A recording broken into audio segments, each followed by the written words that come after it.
Hello, this is Rachel from 7 and All. Get ready because this is going to be a massively nerdy video. I am here to do a mid-year curriculum review, mid-year reflections, recap.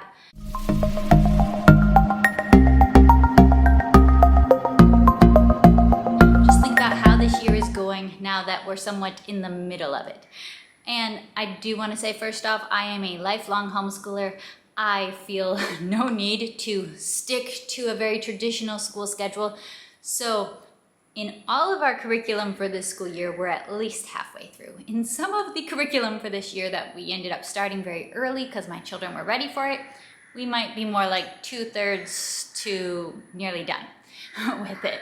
So I don't tend to start things at a specific time. I don't start school all, a new year in August. I don't end it all in May. So this is roughly middle of the year. It's at least middle of the year. So I'm coming to you with kind of a review. This will probably be a longer video, so go ahead and open up the timestamps if you're interested in updates in a specific subject area. I will leave those timestamps there. I also want to mention that for many of these curriculums, I do have dedicated flip-through videos or even review videos if I have already used them with my first son and now I'm using them with my second son. So let's get started on this mid-year recap and review. For context, I am homeschooling a 6-year-old first grader and an almost 5-year-old pre-K-er. So he's got a fall birthday, so he's young. He would be too young for kindergarten, a little on the older side for pre-K, kind of the typical fall birthday scenario.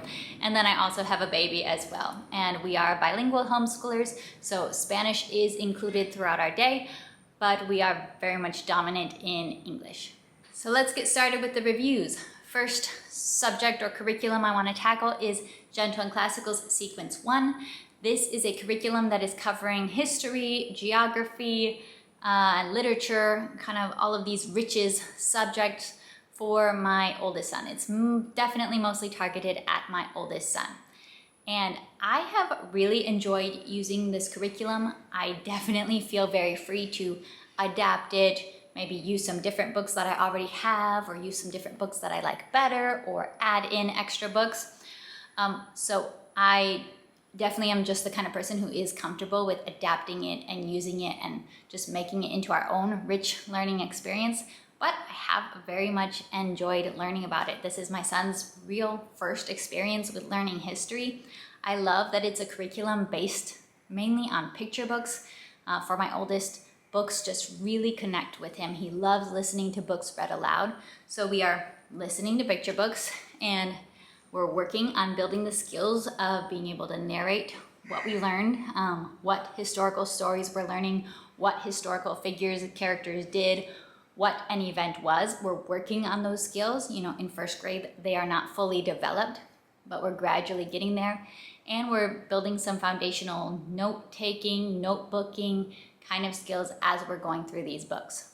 So we are reading great historical picture books. These are not your average, just like fun picture books. These tend to be denser, meatier, wordier picture books, longer picture books that are covering historical topics. We're reading these every week. We're doing some notebooking, some narration. Sometimes we are doing reenactments of certain events. Reenacting the Boston Tea Party was very exciting. He recently built the Battle of Bunker Hill using Lego stormtroopers as one side and battle droids as the other side. So we're doing reenactments of things that we're learning about. Sometimes we are also watching additional videos from YouTube and basically having a great time just dipping our toes into beginning to understand the study of history. For geography with Sequence 1, the main focus is learning the 50 states and 50 capitals. So I have been using these books to give context as we do our notebooking about the 50 states. And this is mainly to just give some context, like what should you associate with certain states? What can you find in different states? These books have been great for building out his bucket list. Like now he will, right off the top of his head, name 6 different states he wants to visit because he wants to visit certain places in those states. I wouldn't say that these books have necessarily been the most useful tool for just plain memorizing them, knowing where to find them. So when it comes to memorizing the states and being able to find the states using state flashcards, using songs, just like songs with all the states and capitals. So the songs we've been using have just been the 50 states and capitals US geography songs that I learned decades ago as a Sunlight kid. So songs together with a US map and literally pointing to each state as we sing the song. And then using the free geography quiz website, Cetera. Songs and then Cetera have been really the key to getting him to master where each state is, where each capital is, what capital belongs to what state. So these are great for kind of getting an idea of what you can find in each state, building your travel bucket list, getting kind of that big picture idea. But for memorizing the info, songs, map, and Cetera have been the golden ticket. So he's really already pretty much 100% on knowing how to find all the states, and then matching capitals to states, probably in the 80s to 90%. He's come a long way with that. So the songs and Cetera combo have been awesome and very effective. Then for World Geography, Gentle and Classical Sequence 1 recommends scheduling out 3 of their On Mission magazines to just do throughout the year. And that's what we've been doing. We have 3 days a week for history study, and then we do geography, world geography, 1 day a week. And we've been going through the On Mission magazines. So the first country we did was Vietnam. The second country we're doing right now is Ethiopia. We're coming close to the end of Ethiopia, and then we'll do Greece after that. And those have been going very well. I would say that as far as the magazine content, some of it is definitely going to be above the head of a first grader. Some of it can be a little dense, a little bit intense. But it's overall been going quite well. I have enjoyed these magazines. I've sometimes been able to add an extra picture book from the library. We were able to go out for Vietnamese pho and try some Vietnamese food. We've been able to watch some YouTube videos like on the churches of Lalibela in Ethiopia that have really brought it to life. He had started a world geography notebook last year, and so there were still pages left in that notebook. So we have continued to just gradually notebook, putting in maps, putting in printables related to whatever we are studying about these countries. And that has continued to go smoothly. Next, Gentle and Classical Sequence 1 also schedules for you to use their morning virtues or morning classics issues as you go through the program. And these are to add the more riches subjects in a Charlotte Mason education. So this is where you're getting your artist study, your composer study, your hymns and poetry, and kind of that study all themed around a certain theme or virtue. So we have done several issues already. We've done courage, we've done gratitude and joy. We're now working on hope. So this has been my first year really seriously implementing like hymn singing. We have done composer and artist study. We have learned some basic hymns like the doxology with using Gentle and Classical in the past. As my oldest is getting older, I am seeking to heighten my expectations. Like, okay, now you can read. You are old enough that you can actually read this hymn, you can follow along and learn to sing. Learning to sing hymns has been a more challenging skill, but he has come so far with just intentional daily practice. Where we used to do hymns, it looked a lot more just like me singing them and the boys kind of dancing along, following along, becoming familiar with it, but not necessarily learning to sing it themselves. Now the expectations are changing as they get older, and we're saying, nope, now you're going to be expected and be able to sing this yourself. You're going to be able to remember the words, you're going to be able to follow the tune, and we're gradually learning these hymns. And I have loved seeing the progress that has come from intentionally focusing on building this skill. I think to some kids, singing might come more naturally. It has not come super naturally to my kids. I'm not a very musical person myself, but I do think that learning the basic skill of being able to read the words, sing along, hold a tune, are really good and worthwhile skills to work on. I love the words of these hymns, so to me this has been very worthwhile to begin teaching, and I love that we have developed this new habit. Anytime I introduce a new hymn, I do go through line by line and just slowly teach, what's it saying here? And we discuss it. What's it saying? What Bible story might it be referencing? How could we kind of translate this into what we might say? So I do teach the meanings. We're not just trying to learn rote memory. As we go through weeks and weeks of singing this song and getting very, very familiar with it, I do periodically quiz. Hey, what does this phrase mean? One activity I have added for hymn study, which was very much enjoyed, and they have requested that we do it for each hymn, is I had After we've studied him for a while, I had them choose one line that they really liked and that they wanted to illustrate. And then I helped with writing it neatly onto a piece of paper so that they could trace over my pencil writing with a Sharpie marker.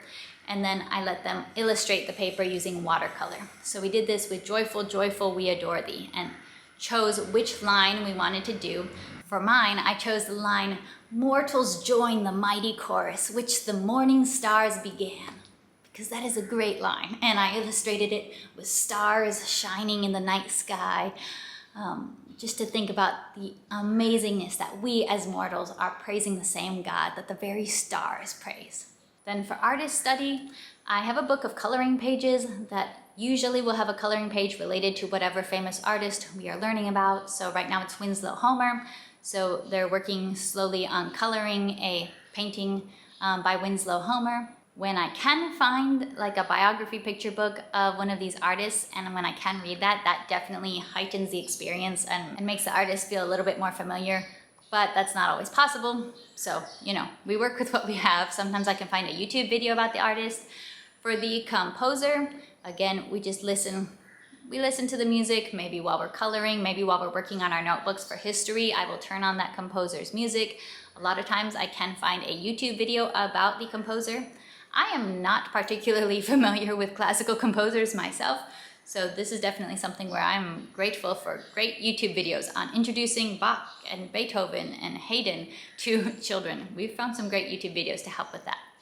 Next subject is math, and with both boys, they are coming very close. They're in the last couple weeks as I film this of finishing up their respective level of Math with Confidence. The little one has been using K, the older one has been using second grade Math with Confidence.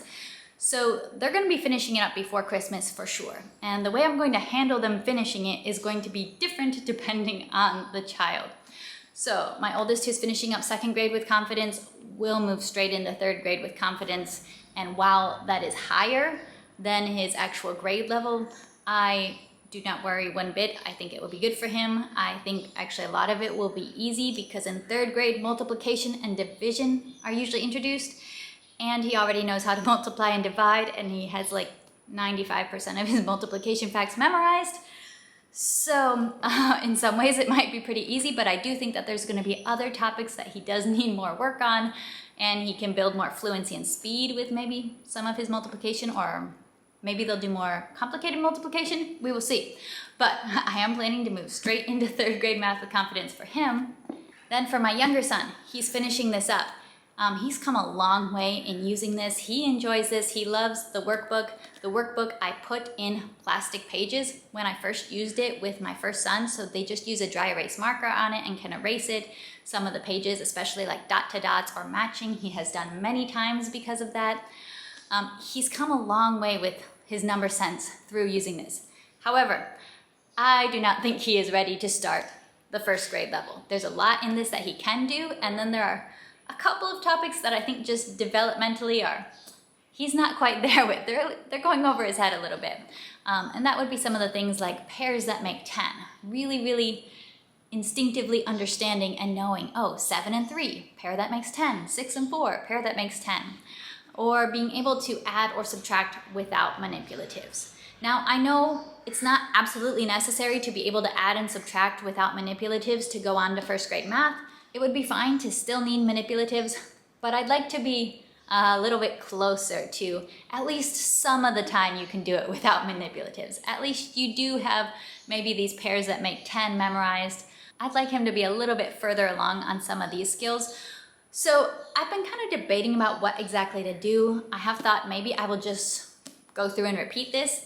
That's very easy for me to do because the whole workbook is literally in plastic pages and he likes it, and we can go through and do the lesson activities again. And now that he's a little older, I think we will just see more mastery. So that's probably what I'm gonna do. Now, I might not do the whole entire thing again. Maybe we'll skip some of the weeks that will be really easy for him, or maybe we will just go ahead and do the whole thing again just to give him some more time, because I think part of it is just his age. He's not quite 5 years old yet, and I think if we have some more months and just continue to keep playing with numbers, continue to keep getting more comfortable with numbers, he's gonna get there.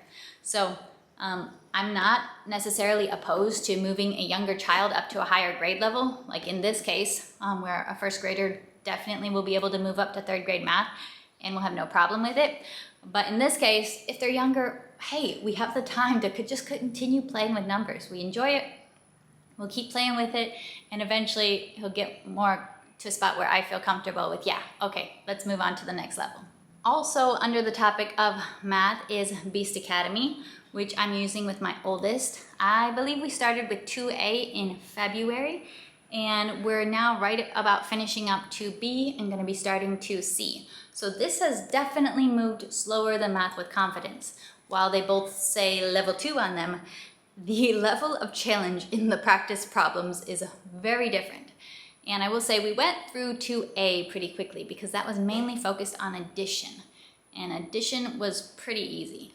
But 2B got into subtraction and problem-solving strategies. Both of those just seem to be a little bit harder and a little bit more challenging and stretching. So we weren't moving through practice problems as fast. But I've still seen a lot of progress, and I've seen a lot of lights go on with, okay, I see what we're doing here. My son has really enjoyed this. Beast Academy doesn't super click with my brain. I feel like I would naturally lean much more towards this type of approach to math, which just feels a little bit more comfortable for me. That's more where my comfort zone of math is.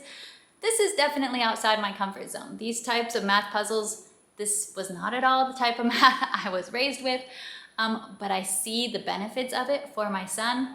We are planning to continue with it for now, and I know that we've been working through these a little bit more slowly because it is more of a challenge, but that's exactly why I got it. I didn't want another math book that was gonna be easy for my kid. I wanted a math book that was gonna, hey, let's push you, let's stretch your brain. He will even say while he's doing these problems stretch my brain. And that's exactly what I wanted out of it. That's a good thing. So we're about to start into book 2C and start tackling these topics, which I think are measurement conversions and strategies, odds and evens. So they're not new topics at all, but knowing Beast Academy, they tend to really stretch your brain even with familiar topics. Now, science. For science this year, we are using Sunlight Science A as well as Apologia Astronomy. And yeah, let's talk about that. So for the previous year, kindergarten, I used Sunlight Science K. We absolutely loved it. So I wanted to continue right on to Sunlight Science A, and we have continued to absolutely love it. It very much jives with the way I like to do science. We are reading science books. We're filling out the worksheet questions. We have a weekly science activity or experiment of some sort that comes with a science video. I really enjoy watching the videos myself. I don't like turn them on and walk away. I turn them on and I watch them together with my kids. They are fun, entertaining, and educational for me. They really did a good job with those videos. So overall, I very much enjoy Sunlight Science. My younger son does participate in our lessons, although I can tell he doesn't always grasp the information at the same level. He still enjoys them. Apologia Astronomy. Now my feelings on that are a little bit different. This is my first time using the Apologia Young Explorers series with my own child, and he is a first grader, so he's maybe a little on the young side, although I feel like Apologia Astronomy is what they suggest for first grade, and that's why I picked it. I don't know if it's just the topic of astronomy, so I don't want to judge Apologia harshly, but this has not been a love for me, for me personally. Apologia Astronomy, it may be the topic, but we've been going through all the planets, Mercury, Venus, Earth, Mars, Jupiter, Saturn, all this. It feels like a whole lot of, okay, this planet is mostly made of methane, this planet is made out of helium and hydrogen, and this planet takes this many years to orbit the sun, this planet takes this many years to orbit the sun, and this planet rotates once in 17 hours, this planet rotates once in 16 hours. Like, it's felt like a lot of that, like kind of the stuff that the reason that people say science is boring has been what it has kind of felt like. And maybe it's just because of 9 chapters of planets in a row. maybe it's the topic, maybe I just don't naturally get that excited about astronomy. So this is not really a huge win. I have not stopped it, I have not dropped it. My son has zero antagonistic feelings toward it. He's always happy to do it every day. He's been doing well with like there's a review at the end of each chapter that I use as a test. He's always excited for test day. He always does well at test day. So it's more of a me thing. Now some of the highlights of using this have been, one, when I have been able to get a few space books at the library. We got one that I don't remember what it was called, but it was like poems about stars and the sun and all the planets. There was a pretty clever poem about each planet. That was cute. We got one about the moon landing, one book about the moon landing. So I don't have a great library access, so I only was able to get maybe 3 books. But we did really enjoy some of these good quality space-related books that we were able to read. We have done some activities, you know, using steps to kind of model how far apart the different planets are. That was fun. We built a model of the solar system and hung it on the wall. So there've been fun and memorable things in it, but overall it has felt a lot of just memorizing the numbers, which is not my favorite part of science. And I do feel like I will be excited to be done with astronomy and move on to a different topic. And we are getting close to the end of the book, so I'm pretty much thinking after Christmas we'll start on new science. Next up, English language arts, and this has a few elements, as you all know. For spelling, my oldest is doing first grade Zahner Bloser spelling connections. Only my oldest does spelling at this point. And I would say this is fine. This is exactly what I wanted it to be, a traditional spelling workbook. It's actually rather easy for him. As far as the spelling, I feel like I could have jumped him up to the 2nd grade level as far as really like challenging him with spelling. But as far as him being able to read the directions himself, follow the directions himself, and mostly do this independently, that's why I've kept him in the 1st grade level, to more use it at this age of independent work. Hey, you open your book, you read the instructions, you figure out how to do this page. He loves spelling tests. I've never seen a child that has loved spelling tests as much as him. So Fridays, he is always so happy. It's spelling test day. I get to do my spelling test. And yeah, it is relatively easy for him, but he enjoys it. And of course, it's great practice to have a spelling test. Okay, I'm gonna tell you, spell feet. And then he spells feet, writes it on paper. It's good for him. For handwriting, my oldest has finished the Dash into Learning 3-book series for learning cursive, and he really came a long way with his cursive. I still don't feel like it's 100% solid. Like, he'll still forget how to form cursive letters. So I do want to get something else for cursive. I haven't found it yet. If you have something that you like, especially if it's a PDF that I can just print, something that you like for 1st graders, 6-year-olds cursive. A lot of the resources that I see are a little bit more for older kids, so they're longer or they're smaller lines. So if you got a cursive resource that you like, go ahead and let me know, because he already finished the Dash into Learning series. We liked those. For manuscript writing, they are using the Handwriting Without Tears books, just in printed. I don't like Handwriting Without Tears cursive style. I just don't really like the style, but I am using Handwriting Without Tears for print because they have their books in Spanish. And for my younger son, he is just fantastic at printing.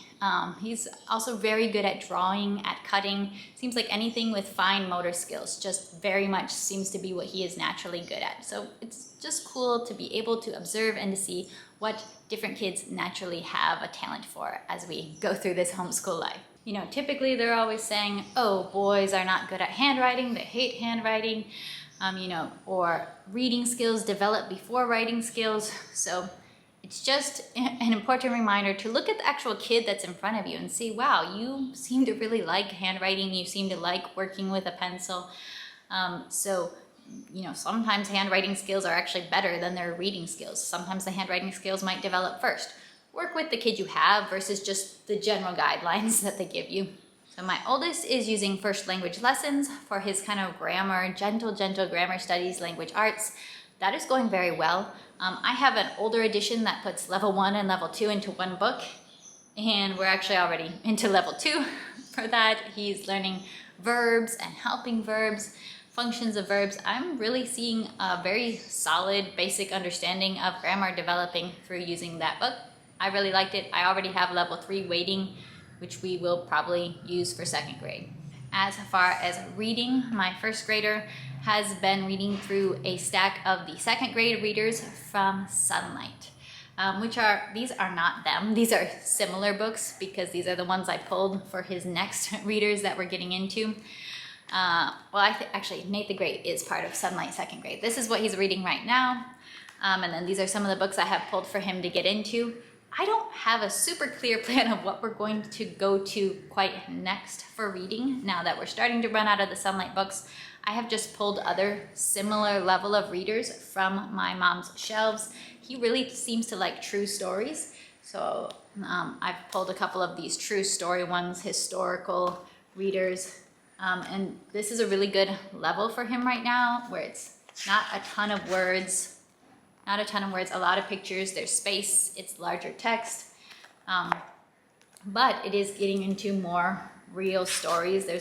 He has all the basic phonics skills. He just needs to continue practicing. He's not yet at the point where I would feel comfortable saying, okay, do independent reading, start reading chapter books on your own, because he still does rush sometimes, or just read a word wrong, make up what it says instead of what it actually says. So it's definitely still beneficial for me to be sitting with him, making sure that he's reading aloud, that he's reading it correctly, quizzing him for comprehension, and teaching those good reading habits. So we do reading together with a reading notebook, where afterwards nowadays what I've been doing mostly is asking him to summarize, hey, what's something important that happened in what you read today? And he'll tell me a sentence or two, and I'll write it down in the book, and I will have him copy it. And then sometimes we'll mark something that happened in the sentence. We might mark a certain type of word, a noun, verb, talk about it, talk about an apostrophe that's happening in the word. Really, really simple, just a couple minutes at the end of reading, but I think that's a very effective practice. For my little guy, he is starting reading, and he just this week finished the 1st reader of All About Reading. Woohoo! The very next lesson of All About Reading starts getting into consonant blends. So ST, SK, NT, all those consonant blends. We start getting into consonant blends at the end and at the beginning. And I remember with my oldest that when we made the leap from words like hut and run and fan to those words with beginning and ending consonant blends, that was definitely a leap. And it took a little while to practice that, just keep practicing that and getting a lot more comfortable with those words. So I'm expecting that we are probably going to rest in these lessons of practicing beginning and ending consonant blends for a while. It's very fun to see his excitement over these little stories that he was able to read as he went through, and to see his excitement when he finished a whole book.